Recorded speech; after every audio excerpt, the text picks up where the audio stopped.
तो देश के बहादुर सैनिक को नमन। बिपिन रावत की मौत पर प्रधानमंत्री नरेंद्र मोदी ने भी दुख जताया है। जनरल रावत के निधन से दुखी हूं, ये कहना है देश के प्रधानमंत्री नरेंद्र मोदी का। तो देश के बहादुर सैनिक को हमने खो दिया, ये कहा प्रधानमंत्री नरेंद्र मोदी ने उन्हें याद करते हुए। तो बिपिन रावत की मौत पर प्रधानमंत्री नरेंद्र मोदी ने दुख जताया है। दुख जताते हुए पीएम ने लिखा कि जनरल रावत के निधन से दुखी हूं क्योंकि देश के बहादुर सैनिक को हमने खो दिया। तो ये प्रधानमंत्री का ट्वीट, जिसके बाद उन्होंने मौत पर दुख जताया। देखिए, नरेंद्र मोदी साहब ने ये ट्वीट के जरिए अपनी संवेदनाएं जो है वो व्यक्त की हैं और उन्होंने कहा कि देश के बहादुर सैनिक को हमने खो दिया है। और आगे वो लिखते हैं कि बिपिन रावत की मौत पर दुख जताते हुए उन्होंने कहा कि जनरल रावत के निधन से मैं दुखी हूं। ट्वीट आपको हमने दिखाने की कोशिश की। सिकंदर रिजवी साहब लगातार हमारे साथ जुड़े हुए हैं। सिकंदर रिजवी साहब, वाकई में जिस तरीके से हर तरफ इस वक्त गमगीन माहौल नजर आ रहा है, निधन से हर कोई इस वक्त दुखी है। देश के बहादुर सैनिक को हमने खो दिया है। कोई एक ऐसी याद या कोई एक ऐसी बात जो ऐसे वक्त में आपको रावत साहब की बहुत ज्यादा याद आ रही हो? देखिए, आपने बहुत अच्छा मुझसे ये सवाल पूछा है। मैं ज़रूर कहूँगा, यहाँ पर हमारे श्रोता भी इसको सुनेंगे। हमारे सीडीएस साहब ने, बिपिन रावत साहब का एक बयान है और वो ऐसा बयान था कि हम आपको बता नहीं सकते हैं। अभी 1-1.5 साल पहले की बात है, ये कोविड से पहले की। उनका एक बयान आया था कि हम 2.5 युद्ध से ग्रस्त हैं। भारत जो है वो 2.5 युद्ध से ग्रस्त है। ये उनके शब्दों में था, 2.5 युद्ध से ग्रस्त है। एक हमारा उत्तर का दुश्मन, उत्तर का हमारा, और एक हमारा पश्चिम का, पाकिस्तान, जिसको उन्होंने इशारा किया। ये 2 मोर्चों पे हम लड़ाई लड़ रहे हैं और हमारी सेनाएं सक्षम हैं। लेकिन जो आधा युद्ध है, हम देश के अंदर लड़ रहे हैं, जिनको हम युद्ध लड़ तो रहे हैं लेकिन हम दुश्मन को पहचानते नहीं। ये उनकी जो कही हुई बात थी बहुत ही ज़बरदस्त है और हमेशा याद रखने वाली है कि हम 2.5 युद्ध से ग्रस्त हैं। 2 हमारे बॉर्डर पर। तो प्रधानमंत्री जी का जो सपना है वोकल फॉर लोकल, उसको प्रोत्साहित करने का ये बहुत ही खूबसूरत तरीका रहा है, जिसमें हिमाचल की कलाकृतियों को, हिमाचल के टेक्सटाइल को, हिमाचल के आर्ट को, कला को और हिमाचल के संगीत। तो लगातार एक के बाद एक प्रतिक्रियाएं जो है वो आ रही हैं। बिपिन रावत की मौत पर प्रधानमंत्री नरेंद्र मोदी ने भी दुख जताया है। उन्होंने कहा कि जनरल रावत के निधन से मैं दुखी हूं। मेहमान लगातार हमारे साथ जुड़े हुए हैं और इस वक्त मैं चाहूंगी कि सिकंदर साहब अपनी बात पूरी करें।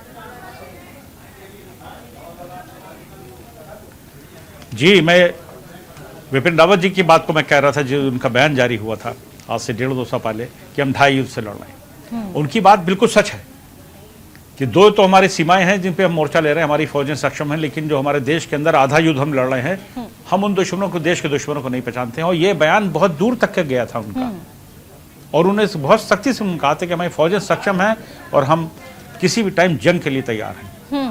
लेकिन आधा जो युद्ध है उसको हमारे देशवासियों को ही लड़ना होगा, अपने दुश्मन को पहचानना होगा। ये उनकी बात कही हुई हमेशा रहेगी। और मैं समझता हूँ ऐसा शूरवीर, ऐसे हमारे योद्धा, ऐसे हमारे कहते हैं शौर्य के प्रतीक बिपिन रावत जी, बिल्कुल, और ये पहले भारत के जो है चीफ ऑफ डिफेंस स्टाफ बनाए गए। ये भी उन्होंने इतिहास रचा है। ये पहली बार भारत में डिफेंस मिलिट्री के अंदर ऐसा हुआ है। और रही हेलीकॉप्टर की, मैं यहाँ पे उस पर बहुत टीका टिप्पणी नहीं करना चाहता। मैं खुद भी हेलीकॉप्टर उड़ाता हूँ। ठीक है, देखिए हेलीकॉप्टर। सर, मैं यहाँ पर आपको रोकना चाहूंगी क्योंकि उत्तराखंड के पूर्व सीएम हरीश रावत साहब इस वक्त हमारे साथ जुड़ गए, उनका रुख करेंगे। रावत सर, एक दूसरे रावत साहब के बारे में दुखद खबर यहाँ पर, सीडीएस बिपिन रावत को हमने खो दिया, इस दुख की घड़ी को कैसे देख रहे हैं? ये हम सब के ऊपर एक वज्रघात की तरीके से समाचार आया और हम सब शोक संतप्त हैं। मेरे साथ इस समय सैकड़ों लोग यहाँ पर हैं जिनको विश्वास नहीं हो रहा है।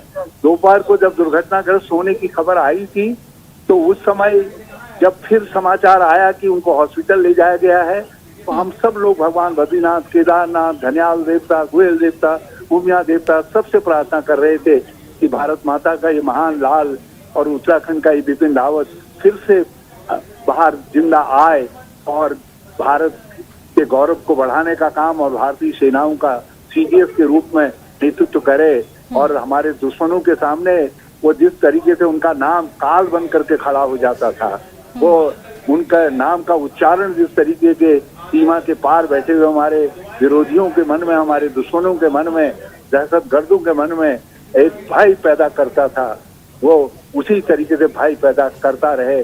लेकिन कल्पनाएं कुछ और थी, भावनाएं कुछ और थी, सूर काल को कुछ और मंजूर था और सूर काल ने अनंतो गत्वा बिपिन रावत को हमसे छीन लिया। और अब बिपिन रावत हमारे बीच में नहीं है, वो सितारों की उस जमीन पर चले गए हैं जहां से बहुत सारे ऐसे भारत माता के अभूतपूर्व लाल अपनी रोशनी बिखेर रहे हैं। बिपिन रावत की रोशनी वहां से भी हमारा मार्गदर्शन करेगी और उत्तराखंड की महान सैन्य परंपरा को आगे बढ़ाने के लिए गति देगी और उसके लिए हमारे लोगों के लिए वो उदाहरण बन करके खड़े होंगे।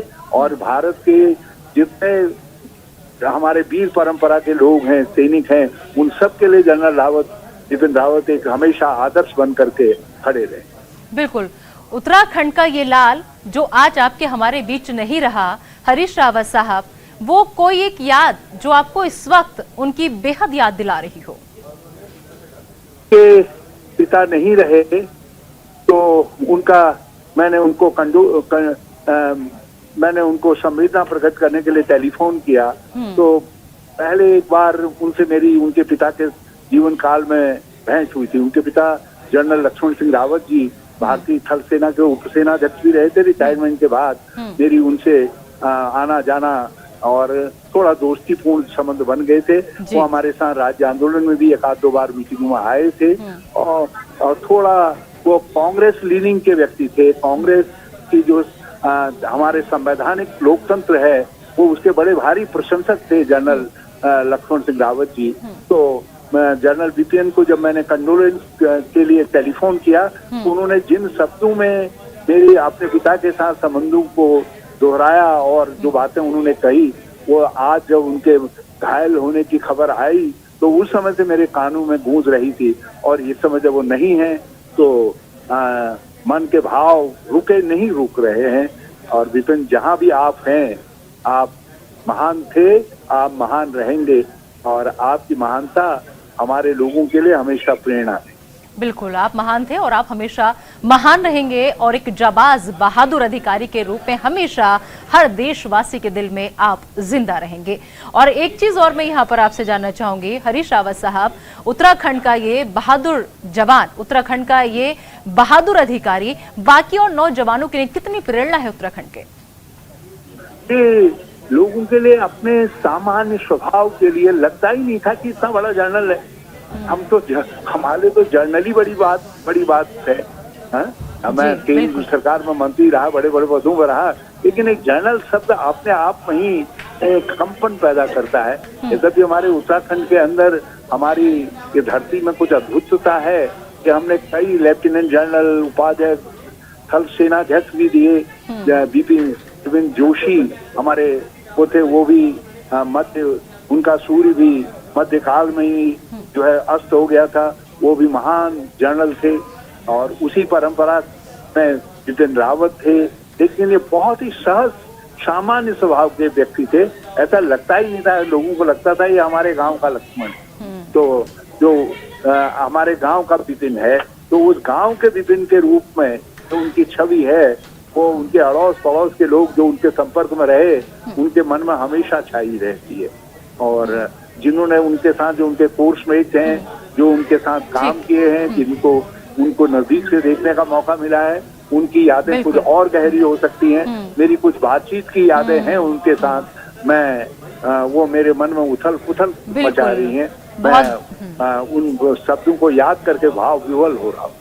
जी बिल्कुल, बहुत बहुत शुक्रिया। पूर्व सीएम उत्तराखंड के हरीश रावत साहब हमारे साथ जुड़े हुए थे, जो तमाम बातें साझा कर रहे थे कि आखिर वो आम जीवन में भी कितने सामान्य शख्स थे और उनकी शख्सियत ऐसी कि जब देश के लिए कोई फैसला लेना हो तो कड़े वो नजर आते थे, लेकिन जब आम लोगों के बीच में पहुंचते थे, अपने गाँव वो पहुंचते थे, तो उनका एक अलग ही रवैया होता था जो बेहद नर्म होता था।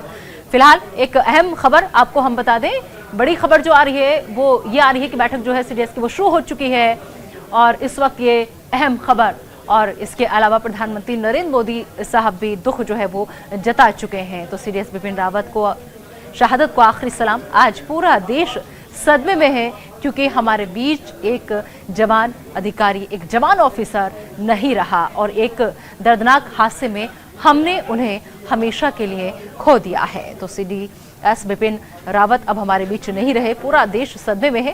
पीएम आवास पर फिलहाल बड़ी खबर, सीसीएस की बैठक जो है वो शुरू हो चुकी है और गृह मंत्री, रक्षा मंत्री इस बैठक में मौजूद हैं, यानी अमित शाह, राजनाथ सिंह इस बैठक में मौजूद हैं।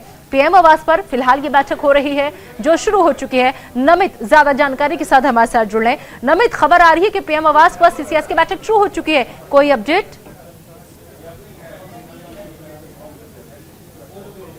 शुरू हुई है, लेकिन एक अपडेट और भी है कि कल सभी का जो पार्थिव शरीर है वो पहले दिल्ली लाया जाएगा। सीडीएस बिपिन रावत के साथ साथ जितने भी लोगों का निधन हुआ है उनको पहले दिल्ली लाया जाएगा, उनके पार्थिव शरीर को।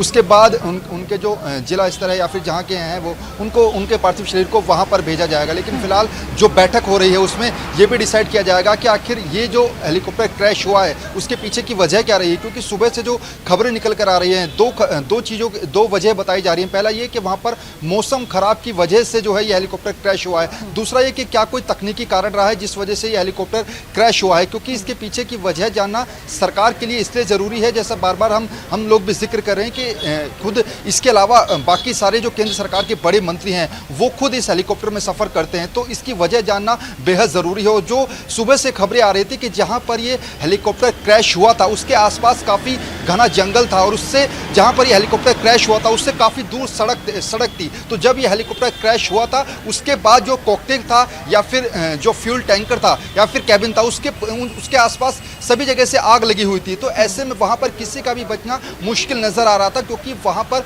सुबह से जो स्थानीय लोगों के बयान आ रहे थे वो भी लगातार ये कह रहे थे कि जब उन्होंने खुद एक प्रत्यक्षदर्शी का जब बयान आया था कि जब हेलीकॉप्टर वहाँ पर क्रैश हुआ तो उसमें से 3 से 4 शख्स वो खुद आग में झुलसे हुए बाहर कूदते उनको दिखाई दिए थे। तो ऐसे में ये हेलीकॉप्टर क्रैश हुआ, इसके पीछे की वजह जानना सरकार के लिए भी बेहद ज़रूरी है। हालांकि ये जो बैठक हो रही है इसमें उसी पर मंथन भी किया जाएगा कि आखिर किस वजह से ये हेलीकॉप्टर क्रैश हुआ और कैसे अब आगे जो है इस बिल्कुल आप नजर नमित बनाए रखिए इस बैठक पर। आपसे अपडेट हम लेते रहेंगे। तो हमारे सहयोगी हर जगह से हमारे साथ मौजूद हैं, तो जानकारी साझा कर रहे हैं और मेहमानों का बड़ा पैनल भी लगातार हमारे साथ मौजूद है। फिलहाल एक छोटे से ब्रेक के लिए हमें रुकना होगा, जल्द हाजिर होंगे।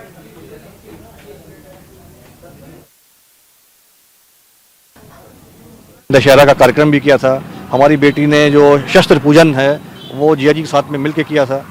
तो आज इतना क्लोज रिश्ता था हमारा उनका और लगातार बात होती रहती है। कल ही बात हुई थी हमारी। ये जो लॉस हुआ है ये सब, ये हमारा लॉस तो हम अपने आप को कम मानेंगे, पर हम तो ये मानते हैं कि जो देश के लिए उन्होंने किया और जितनी अच्छी उनकी देश की सोच थी और फौज की सोच थी वो दोबारा हमको तो ऐसा मुश्किल है मिलना। क्या है जो आपको याद करना है, याद आएगा? तो बिपिन रावत के रिश्तेदार जो हैं गम जो है वो व्यक्त कर रहे हैं। कलकत्ता में रैमपार्ट में तो हमने उनसे कहा कि जिया जी आइए हम आपकी सेवा करते हैं, कभी आप ससुराल पधारिए तो देखते हैं। उन्होंने कहा कि बेटा अभी हमारे पास समय नहीं है, अभी समय है हमको अपनी फ़ौज की सेवा करने का। मैं अपनी फ़ौज की सेवा कर लूँ पहले, रिटायरमेंट के बाद देखते हैं कि तुम हमारी सेवा कितनी करोगे।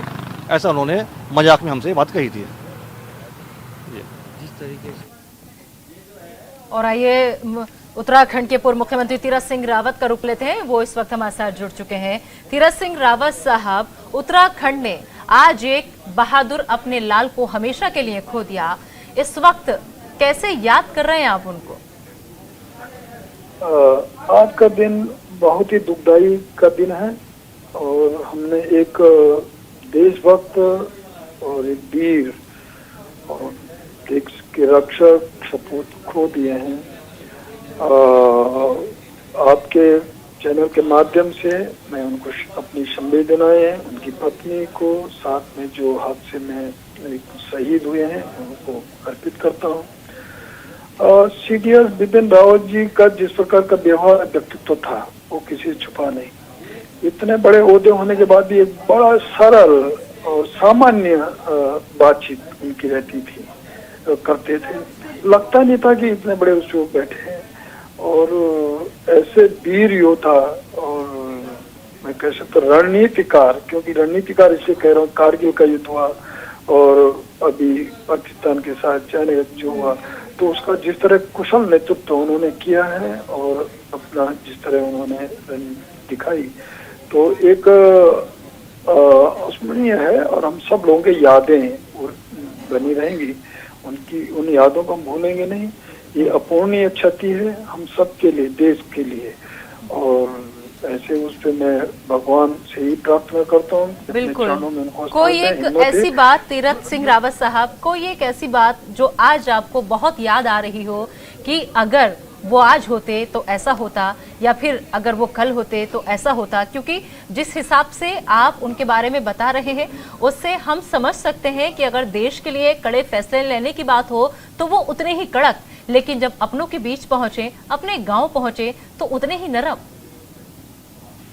सही है आपने जो कहा, वास्तव में ये उनके व्यक्तित्व में झलकता था कि एक सरल, साथ में कठोर सेना के उसमें रहकर।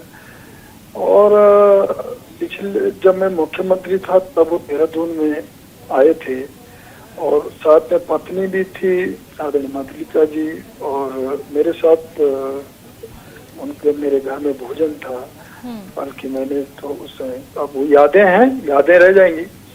और बहुत सारे देश के बारे में वो बता रहे थे कि सामने चाइना है, ये सब है, और मैंने उनके साथ कहा कि हमारे सेना तो पूरी तरह रक्षा कर ही रही है, लेकिन साथ में एक गौचर हवाई पट्टी की मैंने बात की थी कि एक सामरिक दृष्टि से और वहाँ पे विस्तारीकरण होना चाहिए, लेकिन एक पहाड़ी लगती है, कैसे उसको ठीक हो सकता है। तो उन्होंने कहा कि नहीं, वो मेरे मन में है और मेरे दिल और दिमाग में, उसको हमको ठीक करना है, उसका विस्तार करना, क्योंकि जब आपदा आई थी तो सेना के हेलीकॉप्टरों ने बड़ा से बड़े सामग्री केदारनाथ पहुंचाई थी, तो उनको याद है ये बहुत सारी चीजें। तो उन्होंने कहा कि मैं इसको करूंगा।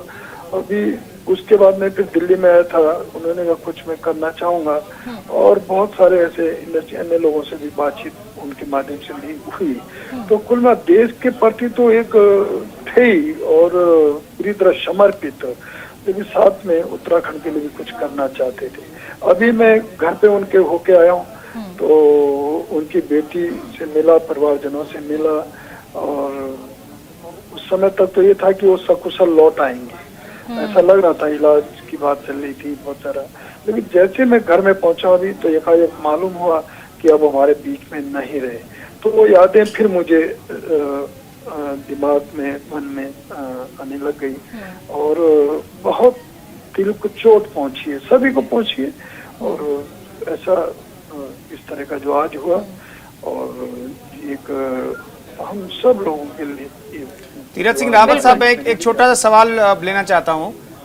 जब आप मुख्यमंत्री थे तब आपकी मुलाकात हुई क्या बिपिन रावत से? पहली चीज ये, और ये मैं जानना चाहता हूं कि देश के लिए वो 43 साल से सेवा तो कर ही रहे थे, लेकिन अपनी जन्मभूमि को लेकर के उनकी सोच क्या रही, जरा दर्शकों को ये भी समझा दीजिए सर। देखिए, वो आए, मैंने कहा कि उनके साथ में पत्नी भी थी, वो भी थी, और मैंने घर पे भोजन रखा था, बैठे बहुत सारी बातें हुई। मैंने पहली बात तो यही हुई कि उत्तराखंड सीमाएं और चाइना से लगी हुई नेपाल है, तिब्बत, इस बारे में बातचीत मैंने किया। क्या बहुत सारी चीजें थी उस समय, ये बताने लायक भी, बताने वाली भी नहीं थी क्योंकि चाइना के उसमें, लेकिन उसके बाद उत्तराखंड के विकास के बारे में भी उनका था, और उनका एक बहुत लगाव। और वो कहने लगे मैं रिटायरमेंट के बाद यहाँ बसूंगा, आऊंगा। वो अपने गांव भी गए थे बीच में, मेरे तो स्वयं के पौड़ी जिले के रहने वाले थे, मेरे बगल के पास के थे, और वो जब वो गांव में भी गए थे तो वहाँ इतना आदर सत्कार और स्वागत, अभिनंदन उनका हुआ था कि लोगों ने बहुत वर्षों बाद शायद उनको देखा। तो साथ में देहरादून में भी वो अपना एक बनाना चाहते थे, ऐसा उन्होंने मुझे कहा कि मैं अभी चाह रहा हूँ कि यहाँ पे उसके बाद आऊँ और फिर यहाँ की सेवा करूँ जब रिटायर, ऐसा उन्होंने मुझे बताया। तो काफी बिल्कुल मिलाकर भविष्य को लेकर के उनकी तैयारी थी, लेकिन कौन जानता था कि ऐसी दुखद घटना घट जाएगी। देश ने कभी पूरे सपने में भी ये नहीं सोचा था कि हम इतनी जल्दी अपने देश के पहले सीडीएस को खो देंगे, और खो देंगे इस तौर पर, इस रूप में। शुक्रिया तीरथ सिंह रावत जी, हमसे बातचीत करने के लिए आपका। तस्वीरें हम अपने दर्शकों को दिखा देते हैं। दरअसल सीसीएस की बैठक इस वक्त चल रही है। यहाँ पर आप इन तस्वीरों में देश के रक्षा मंत्री को देख सकते हैं, फाइनेंस मिनिस्टर को देख सकते हैं। इसके अलावा अजीत डोभाल इसमें मौजूद हैं। एनएसए की मौजूदगी यहाँ पर दिखाई दे रही है। लेकिन इन सब के बीच हमारे साथ कैप्टन सिकंदर रिजवी मौजूद हैं, एविएशन एक्सपर्ट हैं। कैप्टन सिकंदर साहब, ये बताइए कि हमने देखा पिछले 5-6 सालों में कई मी-17 जो है दुर्घटनाग्रस्त हुआ है। इसी साल 18 तारीख को भी अरुणाचल प्रदेश में मी-17 दुर्घटनाग्रस्त हो गया और ये बहुत सुरक्षित हेलीकॉप्टर तो माना जाता है। और चलिए लगता है बताया जा रहा है कि कैप्टन सिकंदर रिजवी से संपर्क टूट गया है। हमारे साथ एनपी सिंह साहब भी मौजूद हैं। एनपी सिंह साहब, फिर से इस हेलीकॉप्टर को असेस करने की जरूरत है क्या? मैं इसलिए पूछ रहा हूं क्योंकि कई घटनाएं हो चुकी हैं और हमारे वीवीआईपीज भी इस हेलीकॉप्टर में ट्रैवल करते हैं, तो हमें असेस करने की जरूरत है क्या इस हेलीकॉप्टर के बारे में? और देखिए, जो भी फ्लाइंग मशीन्स, हेलीकॉप्टर हो, एयरक्राफ्ट हो, फाइटर हो, ट्रांसपोर्ट हो, किसी तरह का भी एयरक्राफ्ट हो, हम सिर्फ एक दुर्घटना के आधार पर यहाँ बैठकर कोई निर्णय नहीं ले सकते हैं। जो भी उसके कारण रहे होंगे, जब पूर्णतया इंक्वायरी की रिपोर्ट आएगी, उसकी technical aspect, latest communication, flight data, recorder जो है उसमें सब कुछ रिकॉर्ड होता है और जो लास्ट पायलट का कम्युनिकेशन एटीसी से रहा होगा वो सब कुछ रिकॉर्डेड है। और फिर जो जो उसके संभावनाएं होंगी उनके आधार पर जो निर्णय आएगा उसके बाद ही हम किसी निष्कर्ष पर पहुंच पाएंगे कि आगे क्या होना चाहिए। क्योंकि ये हेलीकॉप्टर बहुत सुरक्षित, डबल इंजन और भारत में तो है ही, इवन अगर आप रसिया में भी देखेंगे तो उनकी फ्लीट का बहुत बड़ा हिस्सा है और बहुत ही रिलायबल माने जाते हैं।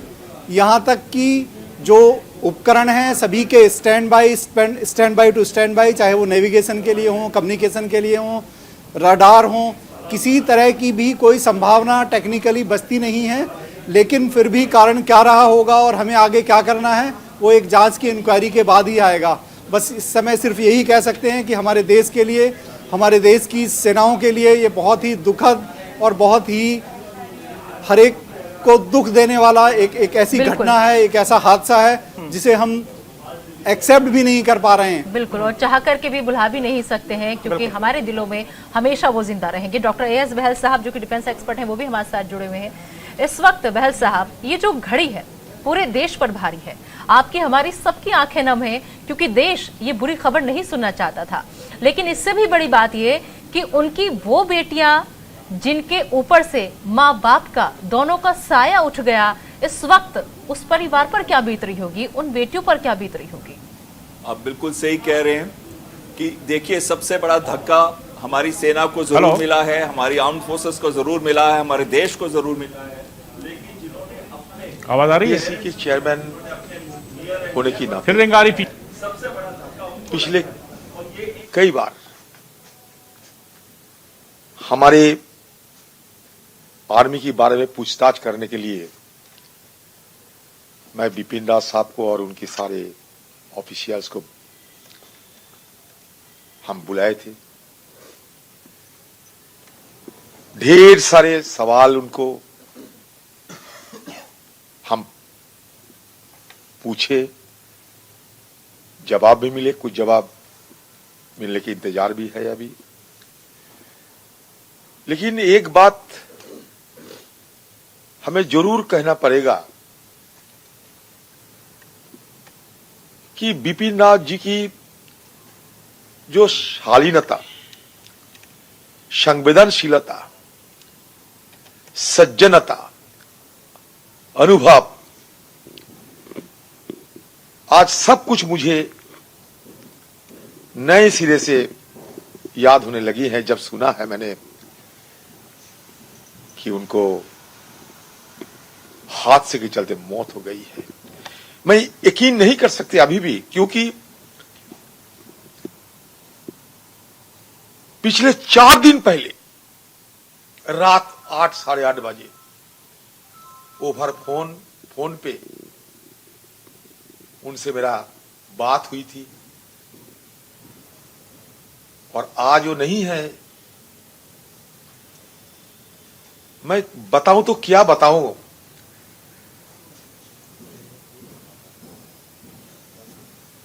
इस तरीके की हादसा और उसके चलते बिपिन रावत जी के साथ साथ और सारे अब तक की 13 हमारे फौजी, हमारे जवानों को मौत हो चुके हैं, एक अभी बची है, ये सुनने पाए हैं। आज सारे सदन मायूसी में है। अब यकीन करो, सिर्फ मैं नहीं, सारे सदन जिन जिन के साथ उनकी कभी मुलाकात हुई थी, कभी बात हुई थी, सब आज मायूसी में है। और एक ईमानदार ऑफिसर, हिंदुस्तान की सबसे पहला chief of defence staff Bipin Rawat ji आज हमारे पास नहीं है, और सारे उनके 13 साथियों वो भी हमारे साथ नहीं है। और उनके साथ जो हरजिंदर जी थे ना, वो भी हमारे साथ काफी उनकी भी रिश्ता बन गई थी, क्योंकि कह रहे हैं ना कि पेपर्स की जरूरत होते हैं, कुछ पूछने का जरूरत होती थी। हमारे टूर हुए थी कुछ दिन पहले, पिछले आजादी दिवस मनाने के लिए 15 अगस्त हम कारगिल, द्रास, कश्मीर पार्लियामेंट की तरफ से, हमारा पब्लिक अकाउंट्स कमेटी की तरफ से हम सफर भी किए थे, स्टडी टूर भी किए थे। सारे मदद बिपिन रावत जी की अगुवाई में हुई थी, और सारे याद आने लगे।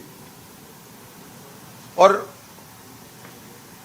भगवान से ये हाथ जोड़ के ये जरूर प्रार्थना करेंगे कि उनकी आत्मा को शांति मिले। पता नहीं उनकी साथ जिनके साथ जान पहचान है, सब आज बड़ा दुखी होंगे, बड़ा पीड़ित होंगे।